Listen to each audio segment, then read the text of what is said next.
আর আশরাফুল মাখলুকাতের জন্য কি? ভাত, রুটি, চাটু, খিচুড়ি, বিরিয়ানি, পোলাও,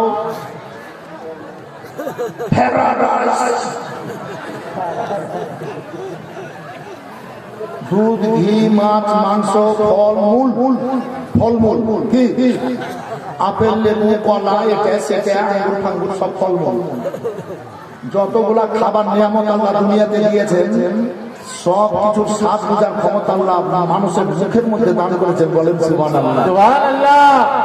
তো আল্লাহ দিয়েছেন আশরাফুল মাখলুকাতকে, এগুলো জিনকে দিয়েছেন গোবর আর হাড়, নোংরা জিনিস। ওরা কেউ বুঝার আছে মাস্টার সাহেব? না বুঝার আছে তো ব্যাপারটা।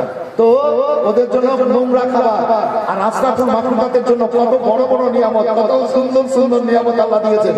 আচ্ছা, আল্লাহ দিয়েছেন আশরাফুল মাখলুকাতকে কি বান্দা বান্দিরা তোমরা আমার নিয়ামতকে খাও, পান করো, সৌন্দর্যময় জিনিস দেখে মনকে আনন্দ দাও, তোমরা একের পরে দ্বিতীয় দিন জীবনকে শান্তিময় করে অতিবাহিত করো, আর আল্লাহর ইবাদত বান্দিগি করো। আচ্ছা, আল্লাহর ইবাদত বান্দিগি জিকির আজকাল যদি না করি, আল্লাহ দুনিয়ার নিয়ামত ভাত, রুটি, ছাত্র ইত্যাদি খাচ্ছি, তো আমরা ইবাদত বান্দিগি যদি না করি তো আল্লাহর সাথে আমরা এটা ভালো কাজ করছি না বেঈমানি করছি? একটু বলবেন জি, জোরে বলেন না, জোরে বলেন। বেঈমানি। আল্লাহর নিয়ামত আমরা খাচ্ছি, বলছি আল্লাহ দিয়েছেন আশরাফুল মাখলুকাতকে খা, পর, চল, আর আল্লাহর ইবাদত বান্দিগি কর।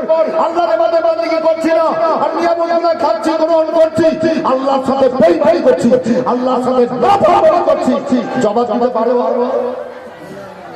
কি হুজুর জবাব দিতে পারবো?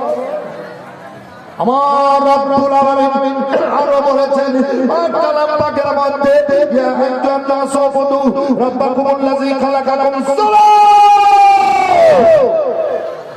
আল্লাহর বান্দা বান্দিরা, আল্লাহ তোমাদেরকে পয়দা করেছেন ইবাদত বান্দিগির জন্য।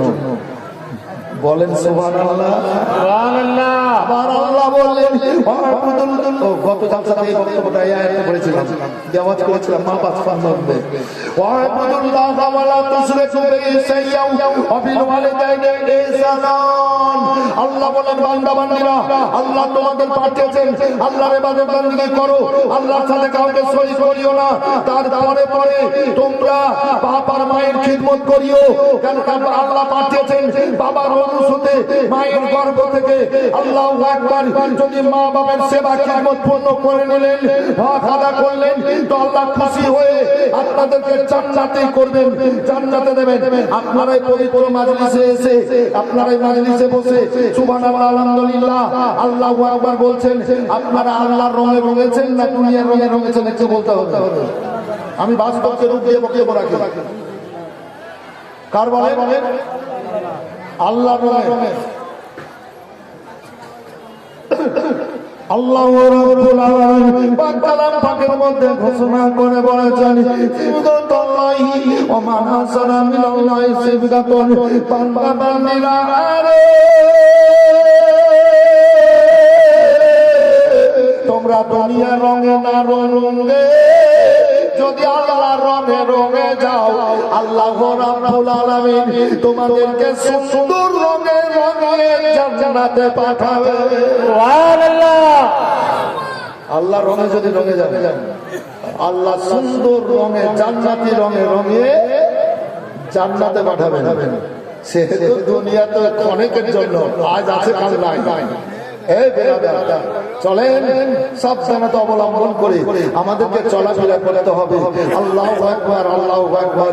তাই আপনাদের সামনে আমি আয়াতে কারিমা পাঠ করেছি যে ওমা আরসালনাকা ইল্লা রাহমাতাল লিল আলামিন। হে নবী, তোমাকে পাঠালাম না যতক্ষণ পর্যন্ত না কুল কায়নাতের জন্য রহমতের ভান্ডার বানালাম। আল্লাহু রাব্বুল আলামিন আমার রাসূলুল্লাহকে রহমতের ভান্ডার করে এই দুনিয়ার বুকে পাঠিয়েছেন। আমার আল্লাহ আবার বলেছেন পাক কালাম পাকের মধ্যে ইন্নী রাসূলুল্লাহি ইলাইকুম জামিআ, হে নবী তোমাকে প্রতিটা সৃষ্টির জন্য রহমতের ভান্ডার করে পাঠিয়েছি।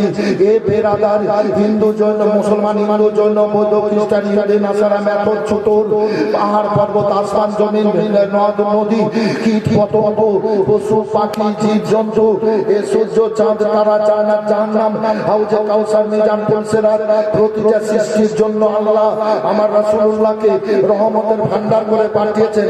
নবী যখন আসছেন তার পূর্বে একটু চলেন বাবু, আমি একটু আরশে যাই। আল্লাহ এই ভাই বাড়ালেন কেন?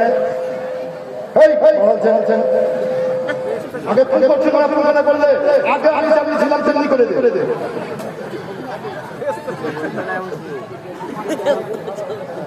মায়ের শ্বাস টানছে, মায়ের